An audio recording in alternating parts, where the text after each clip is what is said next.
I am going to read today is called A Letter to My Father. The father is writing a letter to his daughter and expressing his memories of her when she was growing up.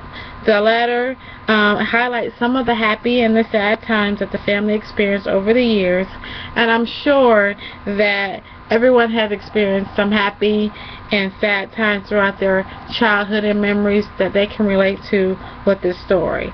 The father is explaining to his daughter that he's cherished all the memories that he can remember of her childhood and wanted her to know how important the childhood memories that he can remember of her is to him.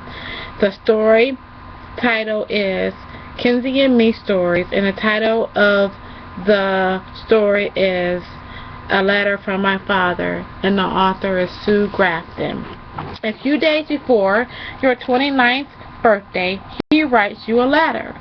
His letter says this father of yours, and he tells you what he remembers of you. And of course, thinking back over 29 years, he says, I can call a time of many memories, and among the highest ranking of them all was when you were 3. Just before I went into military service, I sat on your bed and you knelt to say your prayers, and after praying for all the regular and proper people and thanking God for all the regular and proper things, you concluded with, and God bless Santa Claus and the Easter Bunny and the Easter Bunny's helper. I didn't know where the helper came from, and I didn't want to laugh at your prayers, but I nearly exploded in the effort to contain my laughter until you were in bed. Had God kissed goodnight, and I could get downstairs. And the same year, when the day came for me to put on my uniform and leave for Fort Knox, I didn't see how I could possibly say goodbye without crying all over the place.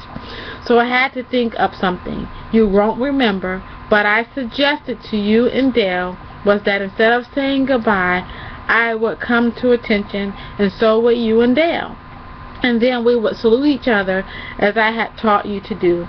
Dale burst into tears and ran upstairs to her room, but you came to a very extract state of attention, with your chest out and your belly in and your chin very straight.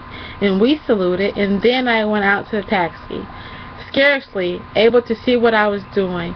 I looked back and waved, and you waved too. And then I looked at Dale's window, and she was standing there with her handkerchief against her mouth, and she waved finally. A memory that is very sweet and very upsetting and almost unbearable all at the same time.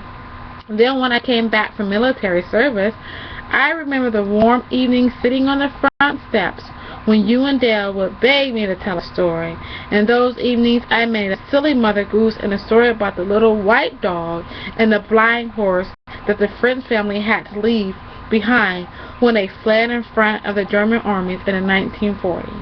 And after rambling tales I can't remember anymore, sometimes I would start one with the foggiest notion of where it was going and how it would end, and those seem to be the ones you like best. But you and Dale like the sad stories, so I invented sad ones and more of them. One time I got so engrossed in my own story that I was crying with you. Doesn't seem possible, but it's true. I had to find a happy ending for that one in a hurry. Then I blew my nose and felt better. Another bittersweet memory is when they brought you down from the operating room after your tonsils were removed. You were groggy with sedation and kept burping up frightening amounts of blood with your eyes still closed. The first thing you said was, I want my daddy. So I sat by your bed. You hung onto my index finger of my right hand forever, and I would not move away for any amount of money. This letter is the story of your life and all the stuff of which you are made, so that writing it again a year later, you are amazed to see how carefully your character has been described in the course of those paragraphs. 25 years are missing in his recollection of you. In those 25 years, you have lived out all the consequences of the first 4 or 5. There was a time in your life when you didn't believe in psychology, when you didn't believe that intelligence, rational people were the product of anything more than their own intelligence and their own rationality. Now you believe in everything, past, present, and future. You believe in memories. You believe in the suffering of truth and all that it requires. You believe that you are exactly the life projection of that child sitting in the front steps of that house, listening to the stories that were rescued, always at the brink of truth. You do remember the day your father went away. You remember your own confusion about your sister sat in tears and her running to her room. That was not what your father had asked you to do. Your father had told you to salute, and so you saluted proudly, and you knew, even at the age of 3, that you would do anything he asked at whatever the cost.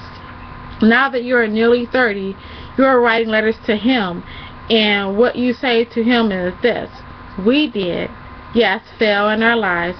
The 4 of us, you and Vanessa, Dale and me, we died all the upwept tears and all the things we never understood. You talked to him about your mother's death, about her need to die, about the ways in which her death has set you free, and how death has bound you, broken you, and mended you again.